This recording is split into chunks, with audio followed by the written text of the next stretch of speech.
kakak ini menurut aku auranya itu masih belum bersinar. Menurut aku dia bersinar karena dia bersama si Dede gitu loh. Bersama si Dede auranya emas, makanya dia bersinar.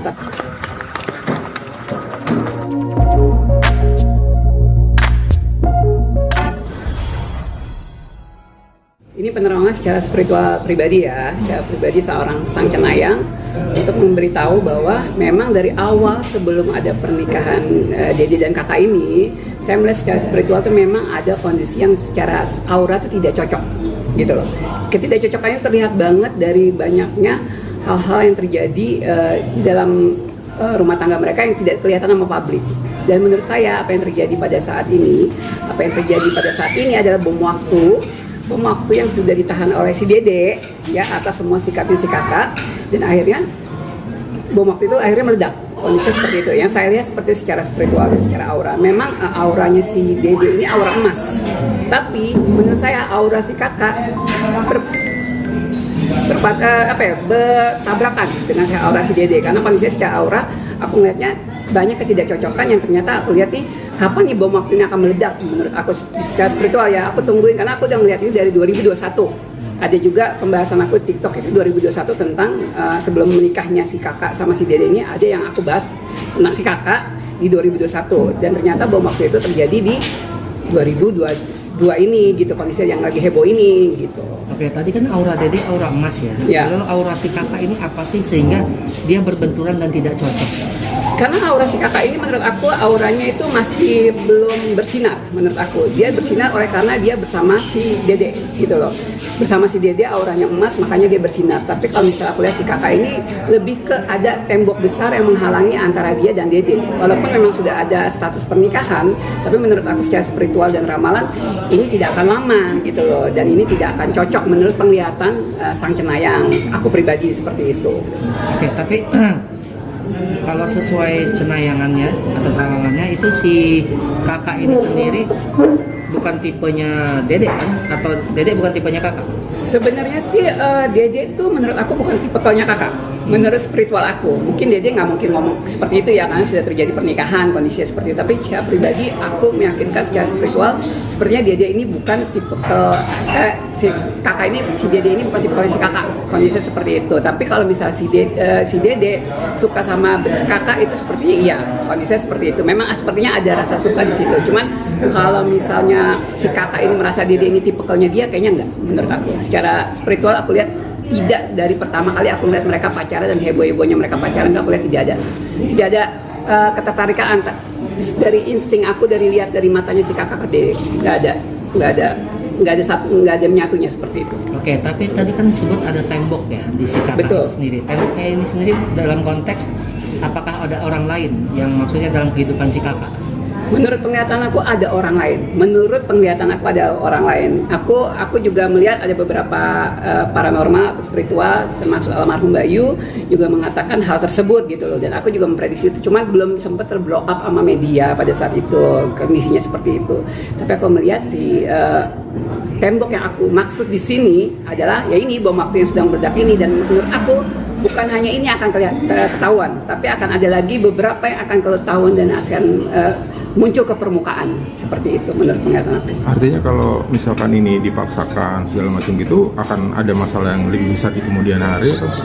Sepertinya akan berujung, menurut aku pribadi akan berujung dampak yang lebih besar lagi bom waktunya, yaitu dampaknya adalah menurut penglihatan aku perpisahan. Sepertinya akan terjadi perpisahan di antara kakak dan Dede menurut aku. Dan timingnya menurut aku dimulai dari yang lagi heboh saat ini gitu. Kondisi ini sudah dimulai, bom waktunya sudah meledak, dan akhirnya akan ada lagi bom waktu lain yang akhirnya membuat si Dede ini saya yakin bahwa kondisinya memang sudah tidak bisa cocok lagi secara chemistry seperti itu, dan menurut penglihatan aku ya perpisahan sepertinya. Oke, berdasarkan penerawangan dari kejadian yang ini, perpisahan itu akan terjadi berapa lama? Akankah minggu-minggu ini atau? Sepertinya berjalannya kasus ini akan panjang. Sepertinya karena aku tahu banget auranya seorang Dede ini aura pemaaf sebenarnya. Dia seperti ini dengan kasus yang lagi heboh ini, menurut aku itu dikarenakan memang sudah di ambang batas kesabaran seorang Dede gitu, oleh karena perlakuan si kakak seperti itu. Jadi aku melihatnya kayaknya untuk tahun ini akan ada perpisahan besar, berita besar yang akan terjadi menurut spiritual aku pribadi seperti itu.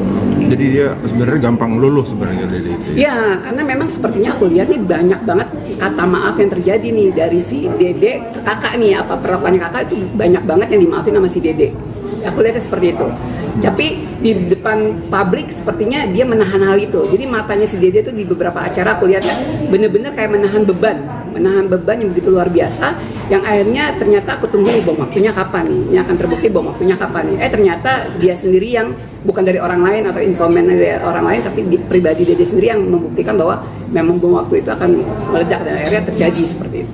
Tahun 2001 lalu, Ya. Sam Cenayang pernah ngomong di TikTok ya, tempat viral bahwa ini akan ada satu nama yang akan mengganggu rumah tangga. Itu sempat ada komentar dari negatif dari netizen kan? Sebenarnya ya benar, aku ingat. Oke, thank you pertanyaannya. 2021 itu sebenarnya iya, aku sempat mengomentari kedekatan si kakak dengan seseorang lah gitu loh, seseorang yang nggak perlu aku sebutin namanya siapa gitu loh. Dan aku melihat itu secara intens, menurut aku memang ada kedekatan tersebut itu seperti itu. Tapi memang di situ kan pada saat itu mereka mau nikah ya, jadi sama kakak ya, jadinya netizen tuh banyak banget yang membuli aku pribadi di TikTok. Bisa dilihat TikToknya itu banyak banget yang menghujat seakan-akan aku pansos seperti itu gitu. Jadi pada saat sekarang ini terbukti ternyata walaupun aku mungkin orang yang aku sebutkan di video itu inisialnya mungkin bukan yang orang yang dituju di dalam permasalahan ini, tapi menurut aku ada poin-poin penting di dalamnya, ada sesuatu menurut aku seperti itu. Tapi kan sekarang banyak orang yang memperkirakan ini bakal berakhir gitu, Ya. gitu. Tapi ada juga yang masih mungkin berharap. Nah, harapan itu seberapa besar atau seberapa kecil mungkin kemungkinan? Menurut aku 60-40.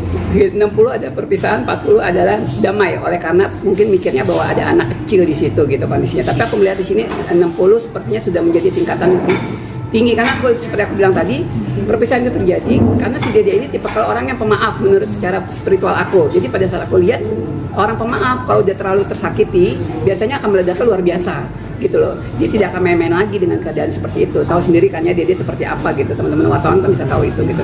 Jadi menurut aku 60% 40% sepertinya. 60% adalah perpisahan, 40% adalah sesuatu yang saling memaafkan mungkin karena di latar belakangan alasan tertentu seperti itu. Berarti masih ada kemungkinan walaupun kecil dan riskan seperti itu ya?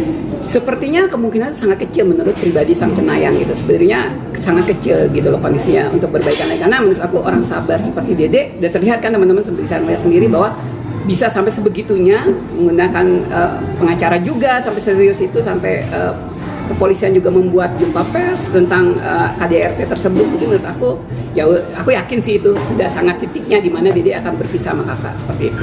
Di salah satu podcast talkshow si Dede mungkin pernah ngomong bahwa dia tidak masalah jika ada perselingkuhan atau gimana. Itu Pandangan aku itu hanyalah sesuatu yang belum terbukti aja gitu. Jadi dia seakan-akan tuh mungkin kata orang, dia belum membuktikan ada terjadi seperti itu, makanya dia bisa berani mempercayai diri dia bahwa apa yang dia ungkapkan itu ada sesuatu yang akan bisa dia maafkan gitu walaupun terjadinya hal perselingkuhan itu. Tapi menurut aku mulut sama dia, hatinya dia itu berbeda banget menurut aku. Di setiap acara podcast apapun menurut aku mulut dan hatinya dia berbeda. Dan kalian bisa lihat ada beberapa podcast dia menangis di situ, terus-terusan menangis gitu loh. Jadi aku menurut aku itu adalah menangis beneran, menangis di mana dia memang merasakan sakit hati yang dia simpen selama ini seperti itu.